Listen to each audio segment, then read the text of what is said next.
No último vídeo, nós falamos sobre os casos, as hipóteses, né? Terminamos falando sobre as hipóteses em que é cabível a remessa necessária. Nós vimos as hipóteses gerais do Código de Processo Civil, que é previsto no artigo 496 do Código de Processo Civil, onde constatamos que haverá remessa necessária toda vez que houver uma decisão de mérito contra a Fazenda Pública. Isso aí tem no processo de conhecimento, né? E também quando houver uma decisão que julgue procedentes os embargos à execução fiscal. E aí nós vimos quais são as decisões contra as quais é cabível a remessa necessária, que é a sentença, né, de mérito e as decisões não agraváveis, e também as decisões que julgam o mérito da demanda, mesmo que parcialmente, certo? E aí vimos quais são as decisões dentro do processo de conhecimento que não são passíveis de submeter a remessa necessária, que são os acórdãos, né? E as decisões que concedem as tutelas provisórias. E aí depois começamos a falar da remessa necessária em demandas de procedimento especial, como foi o caso da ação popular, ação civil pública. E também vamos ver agora como é que se dá a remessa necessária nas decisões existentes no mandado de segurança, certo? A Lei do Mandado de Segurança, em seu artigo 14, parágrafo 1º, prevê que da sentença denegando ou concedendo o mandado cabe apelação. E o parágrafo 1º diz que, concedida a segurança, a sentença estará sujeita obrigatoriamente ao duplo grau de jurisdição. Então, o que a gente percebe na Lei de Mandado de Segurança é que, independente de quem esteja no polo passivo, certo? Se é o Estado, o município, a União, se é o prefeito, se é um ordenador de despesa, outro ordenador de despesa qualquer. Então, quem quer que esteja no polo passivo do mandado de segurança, sendo concedida a segurança requerida, qualquer que tenha sido a decisão, efetivamente submete-se essa decisão submete essa decisão para o duplo grau obrigatório, ou seja, ela tem que ser remetida para o tribunal para ser reavaliada.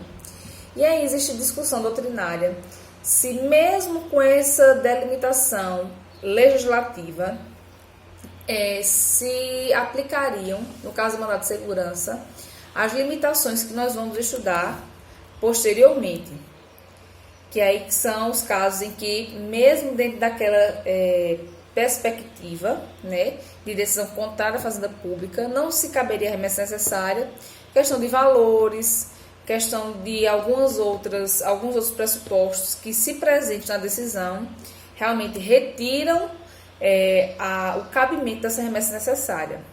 E aí, o meu entendimento, nesse caso específico, é que mesmo nos casos que não ultrapassem os limites previstos, né, efetivamente, naquela legislação geral específica, do Código de Processo Civil, não caberia na legislação específica do mandado de segurança.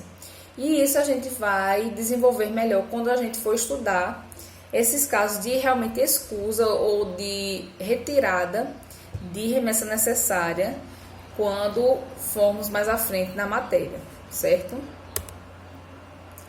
E aí, vamos passar a analisar agora quais são os pressupostos negativos de admissibilidade que estão previstos no artigo 496, parágrafo 1º do Código de Processo Civil. E aí, o 496, parágrafo 1º prevê que, nos casos previstos neste artigo, não interposta a apelação no prazo legal, o juiz ordenará a remessa dos autos ao tribunal e, se não fizer, o presidente do respectivo tribunal avocá-los a. Ou seja, daí percebemos que só caberá a remessa necessária, como falamos no início dessa aula, quando efetivamente a Fazenda Pública não interpuser a apelação voluntária. Se foi apresentada a apelação voluntária, certo? Nesse caso, no caso de regra geral, não cabe a remessa necessária. Se houve a apresentação do recurso voluntário, não cabe remessa necessária. A remessa necessária, ela só vai acontecer quando efetivamente a Fazenda Pública não apresentou o recurso voluntário no prazo legal, certo? Então, temos algumas observações a serem feitas diante desse dispositivo legal. O primeiro nós já fizemos, né? Que interposta a apelação voluntária, não cabe remessa necessária.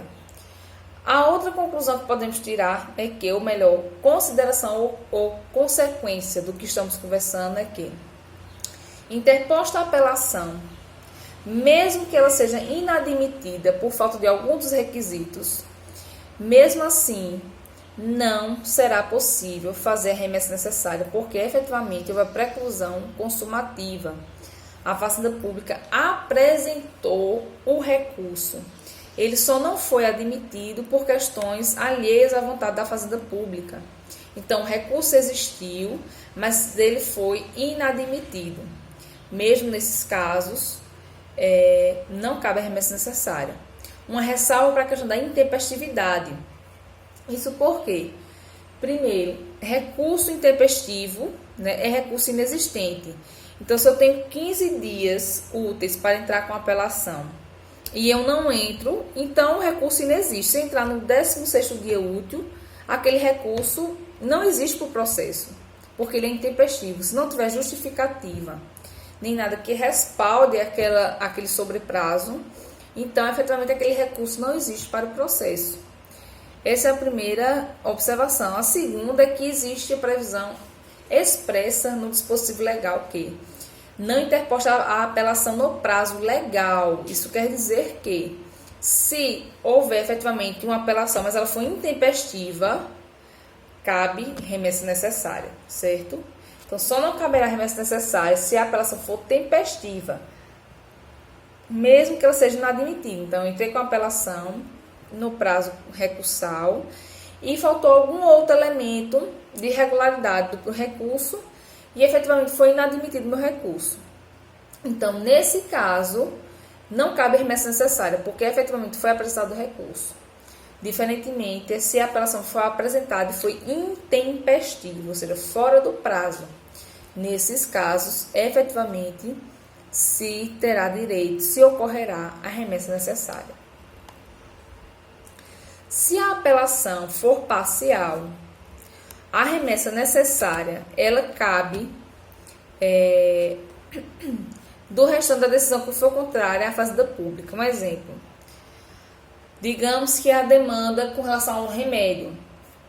E aí o juiz, além de julgar na sentença que a Fazenda Pública deve conceder aquele remédio requerido pelo autor, tem que pagar uma indenização de R$20 mil pela demora ou morosidade do fornecimento do medicamento. E digamos que a Fazenda Pública apenas recorra voluntariamente de um dos capítulos da sentença, ou seja, ela recorreu apenas do capítulo que diz que o Estado tem que fornecer o medicamento, mas não recorreu da condenação em danos morais. Nesse caso, em que houve uma apelação apenas parcial, entende-se que haverá remessa necessária da outra parte da sentença que não foi impugnada voluntariamente, certo? Então, houve apelação com relação ao fornecimento de medicamento e subirá também para o tribunal a questão sobre a condenação em danos morais para ser revista pelo Tribunal Superior, né? Ou melhor, pelo Tribunal de Segunda Instância. E aí tem uma coisa interessante a ser conversada sobre remessa necessária, que é a proibição da reformácio in pejus. Vamos dar uma lida na súmula 45, no enunciado 45 da súmula do STJ. E aí, esse enunciado 45 diz que no reexame necessário é defeso, ou seja, proibido, ao tribunal agravar a condenação imposta à Fazenda Pública. Ou seja, a Fazenda Pública perdeu, certo? e aí não recorreu voluntariamente e subiu os autos como remessa necessária para o tribunal. Quando for analisar essa remessa necessária, o tribunal não pode, em hipótese alguma, piorar a situação da fazenda pública, certo? Pode apenas, ratificar a sentença que está reanalisando ou modificá-la em benefício da fazenda pública, mas não pode prejudicar além do que já foi decidido na decisão reexaminada contra a fazenda pública. Isso também está previsto no enunciado 34 do Fórum Nacional do Poder Público, que diz que viola a proibição do reformácio impérios o agravamento em remessa necessária dos juros e correção monetária estabelecidos em sentenças condenatórias contra a fazenda pública. Ou seja, existe uma discussão muito grande com relação à condenação da fazenda pública em juros e correção monetária. Se vocês tiverem interesse, né, peço que Kleber ou os outros meninos que são representantes da turma, falem comigo. Se vocês realmente tiverem interesse, eu posso repassar para vocês um modelo que trata sobre essa questão de condenação contra a fazenda pública no que diz respeito a juros e correção monetária. É uma coisa bem específica, você não vai discutir isso em toda e qualquer demanda, só vai discutir isso efetivamente em demandas em que você litigar contra a fazenda pública e houver uma condenação monetária, né? Então, existe uma discussão muito grande com relação a essa aplicação de juros e correção monetária nas decisões contra a fazenda pública, porque existia uma delimitação de índice de juros e correção monetária previsto numa legislação, que é a 9494, no artigo 1º F, que previa qual seria o índice de correção monetária a ser aplicado e como era que se aplicariam os juros dessa correção monetária.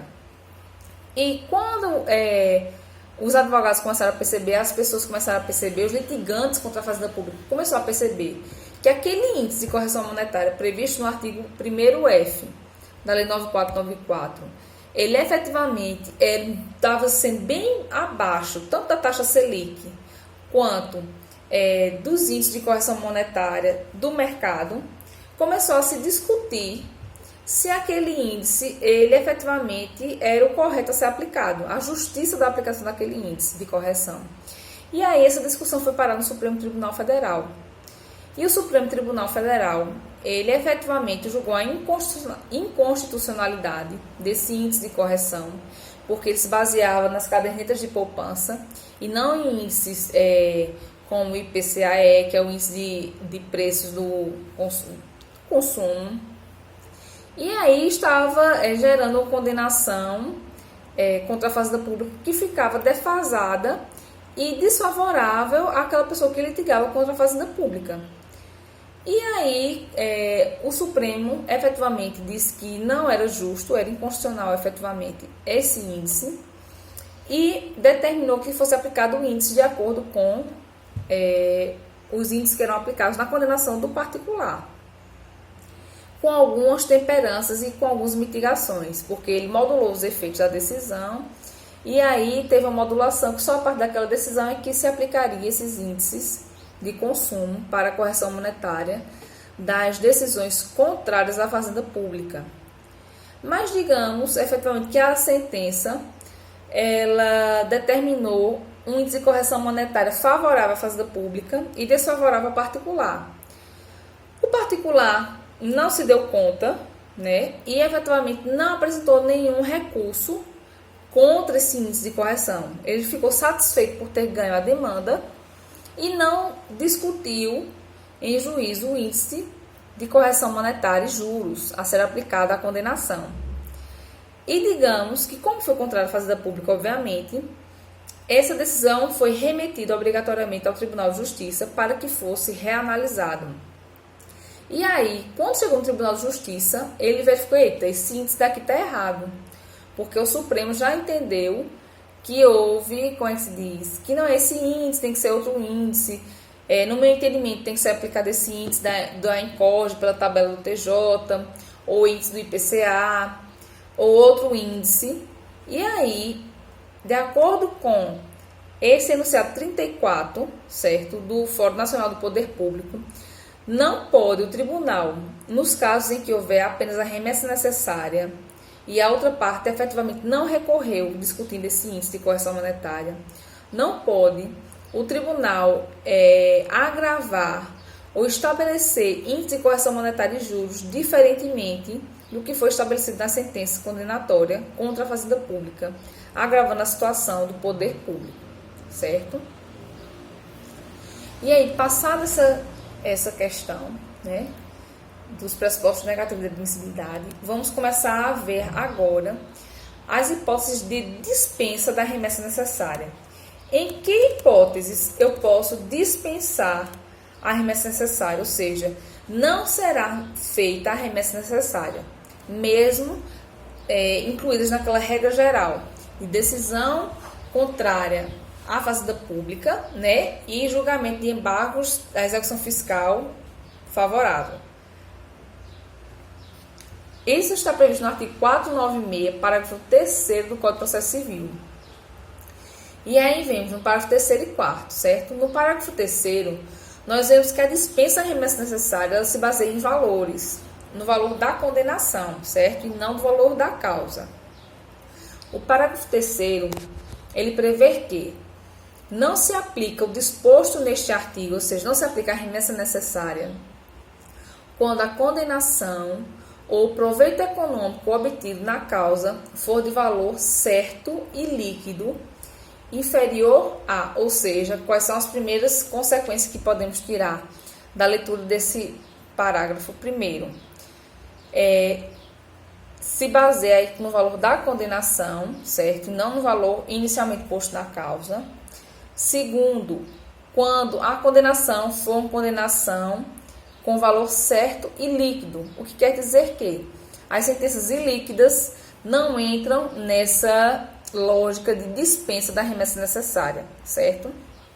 Então, não haverá remessa necessária quando a condenação for em valor certo e líquido inferior a 1.000 salários mínimos, quando a sentença for contra a União e suas respectivas autarquias e fundações de direito público, 500 salários mínimos quando for contra os estados, Distrito Federal, respectivas autarquias e fundações de direito público, e contra os municípios que constituam capitais dos estados.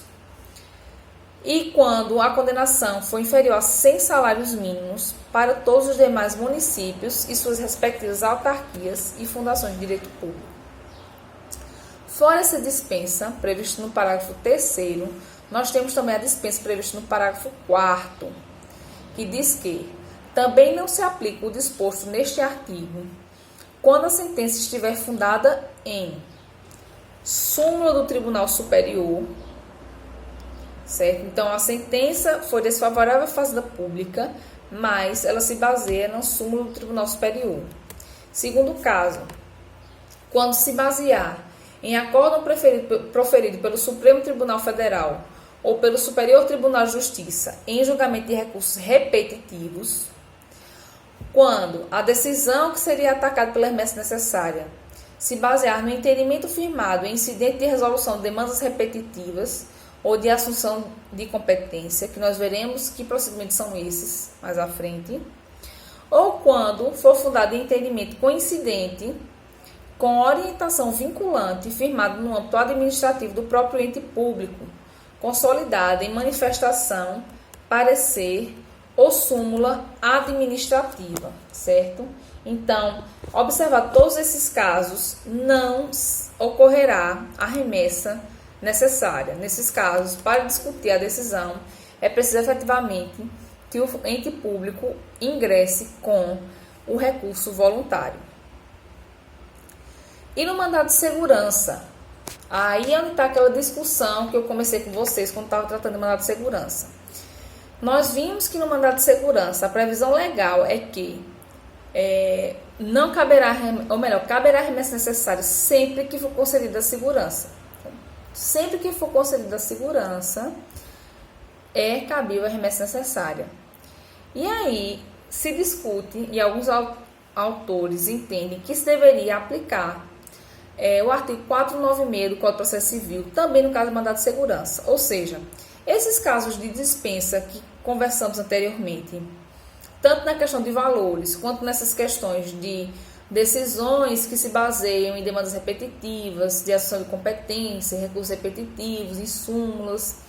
Se ocorrer isso, não caberia remessa necessária na decisão proferida de mandado de segurança, mesmo que concessiva da segurança.